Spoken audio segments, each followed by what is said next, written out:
met de voetjes in de modder en de handjes. En als je het leuk vindt, mag het ook op je gezicht. Zo.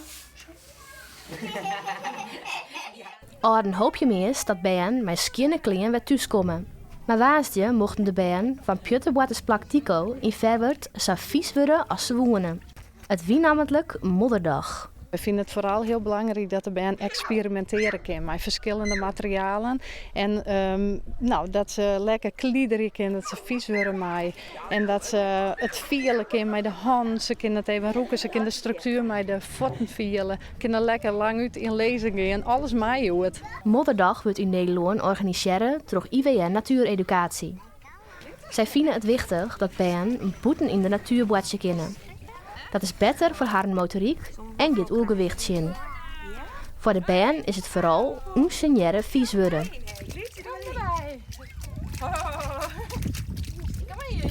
Waarom heb ik een tomatensoep? Oh. Wat is dit voor soep? Dino-soep.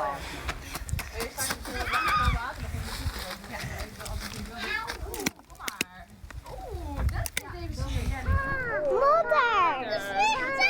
En wat doe je hem daar al, je mij met die modder? Gooi je op het kleed. En wat nog meer? Je bent er rond stampen en... Dat wordt een viesmakking. En vies dat wel een beetje leuk? Ja. Ja. Kom maar even naast de Isabel. 1, 2. Ken ik maar de handjes gooien. Net alleen nog in Nederland water in de modderbotten. In orenland op de wereld wie het waasdje ek modderdag. Doel is om uiteindelijk meer groene bottensplakken te realiseren. Voor de verwerterbaan kon de dag in elk geval net meer stikken.